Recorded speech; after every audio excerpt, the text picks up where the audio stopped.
Hello, everyone. My name's Zohair Khan, and I'm the Director of Operations at Outside Looking In.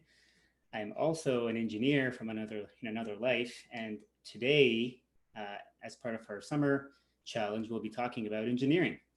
Engineering is plays a vital role in almost every aspect of our lives. It is the science and math involved in building things and putting things together and having things work with each other. In Canada, we're lucky that it's a regulated profession, which means that there are rules both locally and nationally that make sure that engineers are building safe things, because almost every aspect of our lives, there is some sort of engineering involved, and our safety relies on it. So that could be the house that you live in, the car or vehicle that you use to move around, or the roads that you travel on. Um, all of those at some point were designed and inspected by some sort of engineers, and there's tons of types of engineers. And while we call it engineering today, the profession is ancient, and it wasn't always called engineering. And so long time ago, people had to be creative because we didn't have all our fancy tools and the internet and access to information that we have today. So people had to be creative and figure out ways to use what they have, um, access to be able to build the things they need to make their life easier, um, and make their just to make day to day a lot easier. So today, as part of the summer challenge, as part of this week's summer challenge, we'll be doing two things. I initially planned to do this outside, which would have allowed it for it to be a little more interactive, but unfortunately it's raining over here, so we're going to have to improvise and do this indoors. So we'll be doing two things, like I mentioned. The first one, we'll talk about being creative and using something that you have access to be able to do or measure something that you normally wouldn't be able to do without, let's say, a ruler or a measuring tape. And I will be showing you guys how to measure a tree just with a pencil or a pen. So it's a very simple, like I said, I would have loved to do this outside, but it's a very simple concept. You'll need two of you to be able to accomplish this task. Uh, Go to a tree in your neighborhood, or in your community, and have yourself and a friend stand right next to the tree. And then one of you should start walking away from the tree, occasionally turning back, holding their arm out against the tree. And you want to keep walking backwards till the bottom of the pen touches the base of the tree in your view, and the top of the pen touches the top of the tree. Now, depending on the size of the tree, you might have to walk quite a distance away to be able to do that. The smaller the tree, the closer you'll be to the tree when you do this method. Once you've reached that point where you have where the tree is fully covered by your pen when you hold it up, the next thing you need to do is tilt the pen sideways, and once again put the pen to the side of the tree trunk, and ask your friend who's still at the tree to start walking to the end, so that he or she is at the end of the tree, at the end of the pen. A key thing to note here is to always make sure your arm is fully extended whenever you're measuring, because that will change your perspective of when you're viewing the tree. So once your friend is at the end of the pen or pencil that you're using, you can put it down and you can walk over to your friend. Now, because of how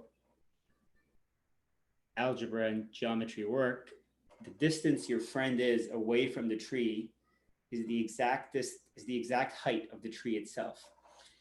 And you could measure it if you had a measuring tape, or an easier way to do it if you don't have a measuring tape is you could walk the distance between where your friend is standing now and the trunk of the tree, uh, with your foot back to back, and measure how many steps it takes to get back to the tree. And let me And I'll share this in the description of this video at the end of the video, but you can use a quick shoe size chart to be able to measure how tall the tree is. So if you were a size 10 and you took 10 steps from the tree, then it's 290 centimeters tall. So yeah, just to recap, so everyone's aware, pen in front of your eyes all the way, try not to walk backwards, walk and turn around occasionally to look at the tree and make sure the pen covers it up. Ask your friend then to do the same while you hold the pen sideways, and then measure the distance between your friend and the tree, and that's the height of your tree. So this is just another example of how to be creative with your surroundings and the objects that you have access to be able to solve daily problems or daily issues that you might run into. Almost everything you see around you can be a tool, can be a resource. So be creative to be able to solve a problem or an issue, and also try to look at the world through the lens of an innovator. So try to look at the world when you're doing anything in your day-to-day tasks, and the thought crosses your mind like, oh, this is so difficult, or this is I wish there was an easier way to do this. Don't let that be a passing thought. Stop and think about, okay, how can I make this easier, or how can I make this simpler? And that's where you'll really start thinking about innovating and using the stuff you have access to simplify that task or that obstacle that you're trying to pass. So as a second part of this video, what I wanted to do was something fun. And this is where you need to pay a little bit more attention, because it does require a little bit of handiwork. I'm just going to adjust my camera. So we will be, just give me a second. We will be making a catapult today. And a catapult with objects that you can find around other than a rubber band. However, you can substitute this as well, which I'll talk about in a second. So I'm starting off with some tree branches that I picked up earlier today. And this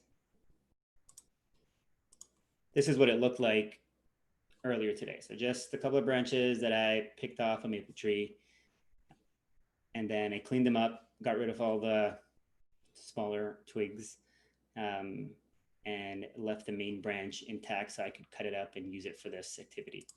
Now, what you want to try to do is you want to try to pick branches that are a bit thicker in size, because you don't want them to snap, and you want to try to avoid any green branches, because they're younger and they're not as hard, so they'll probably snap as well.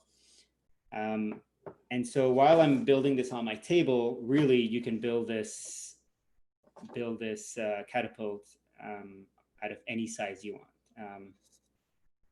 What you need is, the key things that you need are 4 branches that you cut up of almost equal size. It doesn't have to be exact. 2 branches of that they're half this size, and I'll explain why in a second. And then a final branch that can be almost the same as these, but this branch will be the main part of your catapult and needs to be quite strong. So just to make sure you're cutting it off the right part of a tree. So as I build this, I'll also talk about the physics of how this is working, so people understand what we're doing. So the first thing we'll be doing is putting together 2 of these branches parallel to each other. Now, obviously branches aren't perfect pieces of wood, so you'll have little pieces sticking out that where branch where other smaller branches used to be, and you can use them to your advantage when you're tying them together, or you can choose to ignore them. That's totally up to you. So you want to put them parallel to each other, and then you want to take two of your half-size pieces and kind of put them on top. So that's what the base will look like. And the way to put it together, today we're using rubber bands. You could use twine or sinew, but rubber bands are great because of the elasticity. But twine and sinew work as well. So the easiest way to do this is to put them together in a cross shape and then run your rubber band off one end, twist it around, loop it back on, twist it around, loop it back on. And you can do that multiple times until it's pretty taut. And obviously it's going to want to deform, and that's okay until all four rubber bands are on. So you put the next one on.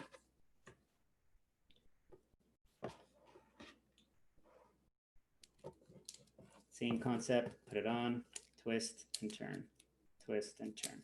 And you might snap a couple of rubber bands during this process, and that's okay as well. So one thing to remember when you've put the first side in, before you put the other side, what I want you to do is take 1, 2, or 3 rubber bands. So I have really thin rubber bands, so I'm putting 3 of these on this log before I put it in between these two, and I'll explain why that's important. You'll see why that's important when we get to the end of it. So do the same thing on this side. We will put a rubber band a couple times over and do the same on the other side.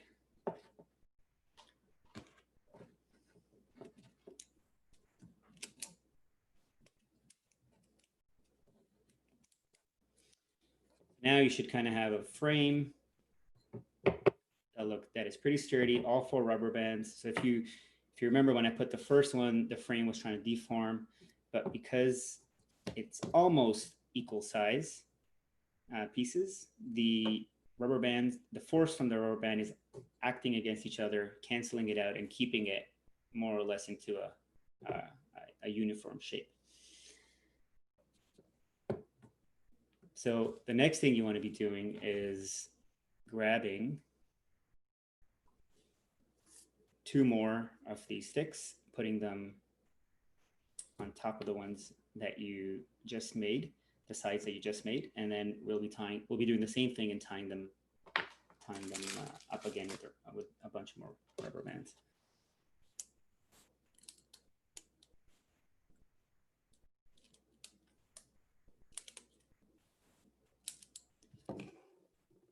And depending on the size of the catapult that you're making,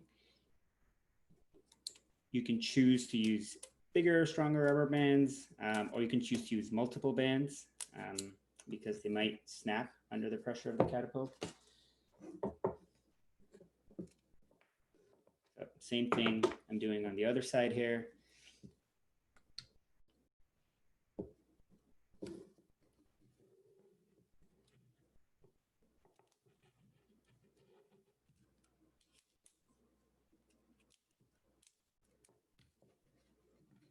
And we're wrapping up this side.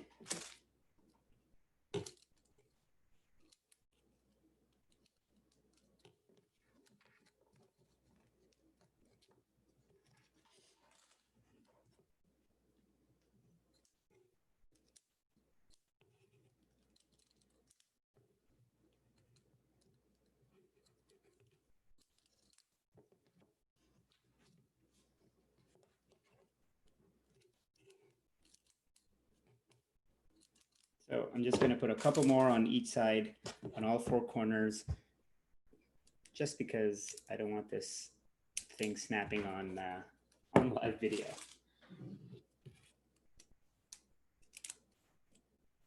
That'll just help kind of wrap it all up, all top and bottom levels of this thing.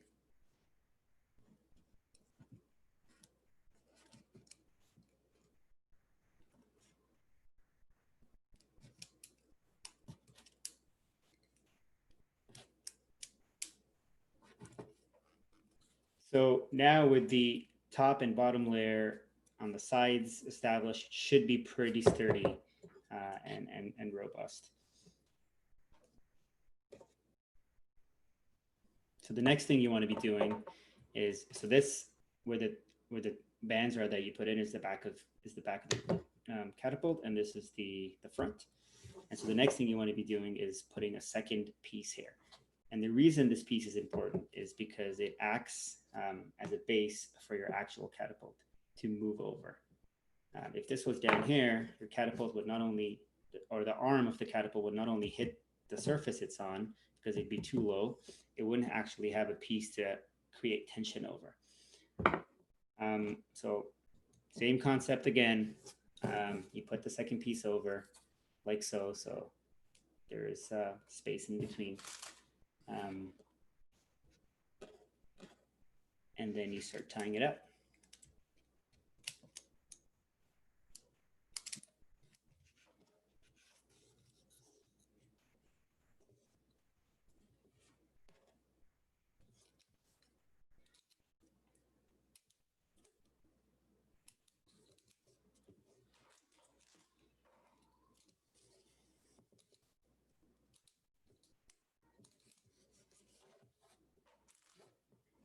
I can feel that this side of this catapult is really loose. You can see I can move it very easily. So I'm just going to go ahead and put some more, a little bit more of the rubber, one more rubber band on it.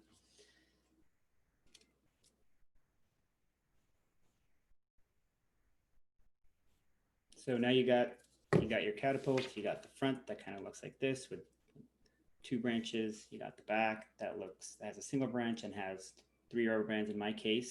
You could just put one really strong one, and then the sides, and it's pretty robust. And the last step is the arm of the catapult. And with this piece, as you can tell, this is probably the biggest piece that I had from the branches that I cut up. What I did was I created a little notch down here. And that notch is super important because that's what these bands are going to rest on. So to keep this in place, what you're going to do is at the front of the catapult, you will loop through a rubber band, like so. Just looped it under and over. And then you will take your catapult arm and run it through this loop. So at the end of the day, it'll kind of look like this. And it just loops through the top branch there. And in my case, I happen to have a nice indentation here, which kind of also helps create a nice platform for the arm. So that's what I said earlier about, using the imperfections in the wood or whatever you're making to your advantage, as opposed to seeing them as a disadvantage. And then the final step, and this is where you will put tension on your catapult, is, if you remember, we looped these in the beginning of us creating this catapult, because you wouldn't be able to do it anymore. It's locked in. And so the final step is pulling these over, the 3 of them in my case, and letting them rest in that notch that we created. So that's one. And I only did 3. So it's super strong, and kind of you guys can visualize what I'll end up doing. Let's do that one more time. So now as I try to pull this catapult over, what it's trying to do is these bands are trying to pull the bottom backwards, while you, with your hand, are trying to put force downwards. And as long as your force exceeds that of the bands, you'll be able to bring it down. And so another thing you could do if you really wanted to is you could put a band at the end, like so, and then put a band at the top like so. And so I can hold all that energy. When you're pressing the catapult down, you're inserting energy into this system. And as you hold it down, all that energy is being held within the framework. And as soon as you let go, it's going to go off. Before I let the catapult go, I decided to just use a spoon, but you can use, you can stick a bottle cap here to act as the object that will hold whatever you're trying to catapult. But for the purposes of doing this indoors, I just decided to use a spoon. And that'll hold everything in place. So if you can tell, I'm still holding this in place, otherwise it'll go flying. The other thing you can do if you really want to get creative is you can put, depending on the size of your catapult, you can put, build small circular wheels and put them at the four ends, and that'll give your catapult some height, but also give it some dramatic effect. So I'm just using some tissue paper because I am indoors to demonstrate. So you will, you'll put this here. Like I mentioned, you can use a system to lock the catapult in if you want to, and then you can use scissors to cut that piece, or you can just, like do what I'm doing and use your hands to hold it in place until you're ready to launch. And as you can tell from the shape here deforming a bit, because we're using pieces that are not completely identical to each other, there is some deformation happening just from the sheer tension that these rubber bands are creating, and that's okay. The wood is strong enough to hold the catapult in place. So yeah, so you'll grab this, put it in here, and you'll let it go. And that's it. So that's that's your homemade catapult that you can make with everyday objects. Now, I obviously want everyone to stay safe making this. Don't decide to catapult rocks or any heavier objects. But as part of this week's challenge, what I do want to see is I want to see some creativity in people building a catapult. So if you don't have access to rubber bands, try to find a different material that might have the elasticity of rubber bands. Be creative. The first time I built this as a test, I was using hair elastics. So that could be one idea. But as I mentioned earlier in the video, you could use twine, you could use sinew, and all you'd have to do with objects that are a little less elastic is just twirl them around, and that'll give them a little bit of stretch that you can use for your catapult. And the other thing I wanted to see is hopefully people watching are a bit more creative with what their catapult looks like. So feel free to paint the catapult, to add colors to it, to add a flag to it, to add wheels, as I mentioned. And we'd love to see your submissions and hopefully share them with the rest of the OLI community. That being said, I'm going to wrap up today's challenge. Thanks a lot for watching. You can see the description of the challenge as well as all the relevant links, including the reflection form in the description of this video. If you haven't read the details about the summer program, you will be eligible to earn badges for various challenges that you complete. And these badges will be mailed to you directly. So make sure you fill out the reflection form and earn those badges.